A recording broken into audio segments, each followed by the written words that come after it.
Hello mga teens, this is Mike Chila. Magkakaroon na naman po tayo ng isang reaction video kay Michael Pangilinan.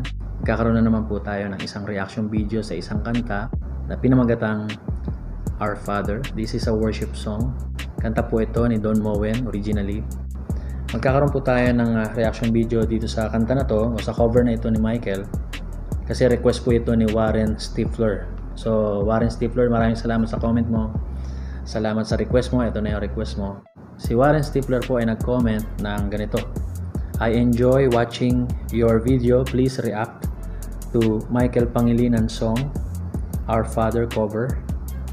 Thank you Pastor and God bless. Yun ang sabi niya, kaya hindi na natin patatagalin, tayo ay mag-react na.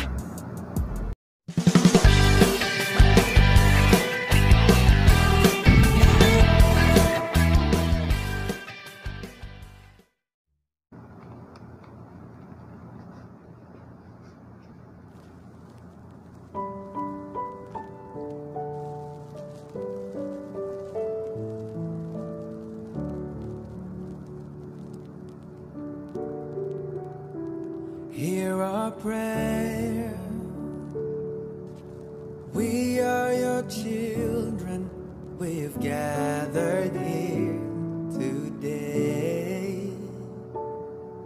We're gathered here to pray. Hear our cry. We need your mercy and we need your grace. Okay, so maiksi lang yung intro. So ang gamit lang na instrument dito ay piano, no? And mapapansin natin dito sa setup, parang nasa isang maliit na kwarto sila. Merong mga instruments, equipments,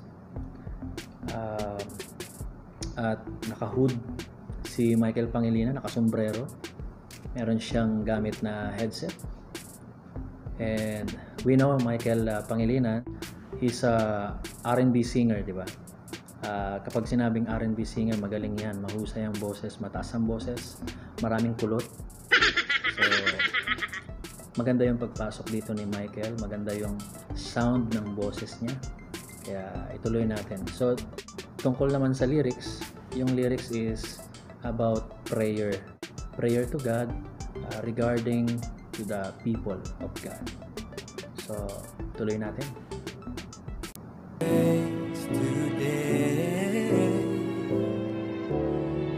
So nakapikit siya.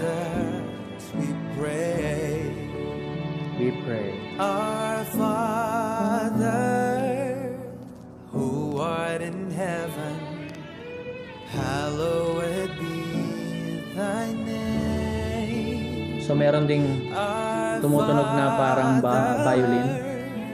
Hear us from heaven, forgive our sins, we pray. Yan, tapos na yung chorus. Our Father, hear us from heaven. This is our prayer, no? So prayer siya sa Diyos.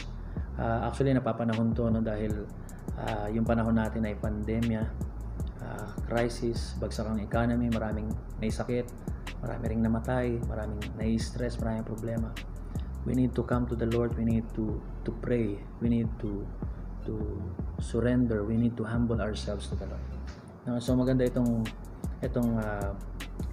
song na ito. Yung lyrics, maganda yung mensahe.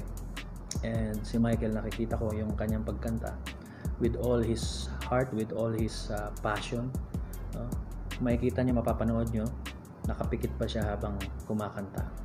At mahalaga pag kayo po ay kakanta, dapat daman-daman nyo, no? With feelings, with emotion, at dapat sincere, lalo na kapag kinakanta para sa Panginoon. Dapat totoo, no? Na inaalay mo sa Panginoon yung awitin. Tuloy natin.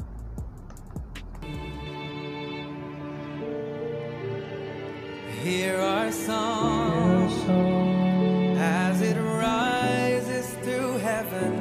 May your glory fill the earth as the waters cover the seas.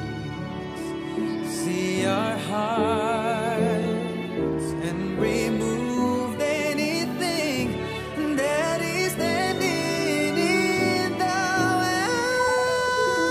Wow. Coming to you today. Taas ng boses. Yun, yung sinasabi kong kulot mo. Who art in heaven, hallowed be thy name. Our Father, hear us from heaven. Forgive our sins, we pray. Though we of you were surrounded by many who have crossed that river before, and this is the song we'll be singing forever. Holy is the Lord. Yes, He is.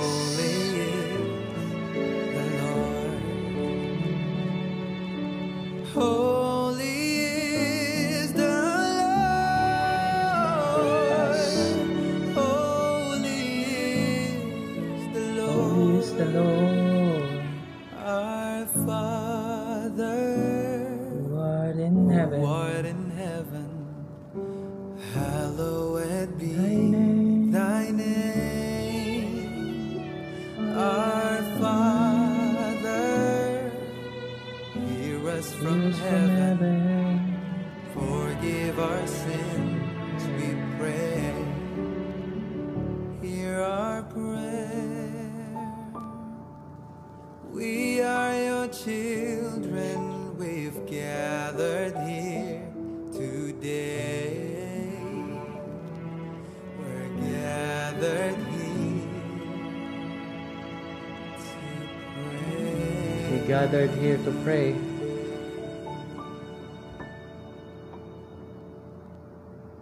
Ayun, so nag-sign pa siya ng peace.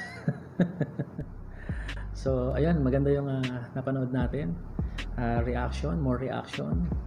Nakita natin doon na along the way, no? Simula umpisa ng kanta niya hanggang sa matapos nakapikit po siya, no? With all his heart, kinanta niya yung song, no? Yun nga yung sinasabi natin kanina, no? Na kahit sa mga contest, nire-require ng mga judges na kantahin yung isang song na may puso, may feelings, may emotion, ano, para mas ma-deliver mo ng maayos yung kanta. And pagdating naman sa worship song, kailangan talaga merong emotion, totoo sa puso mo yung kinakanta mo, kasi unang-una yung kanta na yan para sa Panginoon, di ba? At dapat ninanamnam mo yung bawat letra, bawat lyrics, o bawat linya ng lyrics, no? Bawat linya ng kanta. So napaka-importante yun. At with all your hearts, you are singing that song. Parang sinasabi mo sa harapan ng Panginoon mismo yung mga kanta na yon. Gawin mong prayer yung kanta, no? Especially ito, worship song to, napakagandang kanta. At gaya nga ng mensahe ng kanta, mga tids, lumapit tayo sa Panginoon. Wala naman tayong ibang maaasahan sa panahon na to, lalong-lalo na wala tayong ibang matatakbuhan sa ating mga problema, wala tayong ibang malalapitan, mahihingan ng tulong kundi ang Panginoon. Siya lang po yung magliligtas sa atin. Si Lord lang po ang ating protector. Siya po ang kasagutan sa lahat ng ito. Lumapit tayo sa Panginoon, no? Tayo manalangin sa Kanya, magpasalamat, magtiwala sa Kanya, lalong-lalo na sa panahon natin. Maraming salamat. Sana na-enjoy nyo po. At gusto ko rin magpasalamat sa lahat po ng nagko-comment sa ginawa kong reaction videos last time. Unang-una sa lilim, sa hate ni Michael Pacquiao. Ganon din po sa pasensya na. Maraming salamat po sa mga nag-comments, sa mga magaganda at positive na comments. Na-appreciate ko po kayong lahat. Gusto ko rin po magpasalamat sa ka-watch time. Maraming salamat po. Maraming salamat po kay Kuya Nads and sa lahat po nang nandoon sa kagrupo namin sa Kuya Nads. Maraming salamat sa mga kay Papa Da Expo. Maraming salamat kay Pretty Bea. Maraming salamat sa mga kaibigan ko sa YouTube. Maraming salamat sa inyong lahat. God bless you sa inyong lahat. Kilala nyo na kung sino-sino kayo. Sa Jelonins, maraming salamat. Maraming salamat sa mga friends ko sa YouTube. God bless you at maraming salamat po sa mga bagong subscriber. Maraming salamat. Sana po ay tulungan nyo ako maabot yung 2,000 subscribers.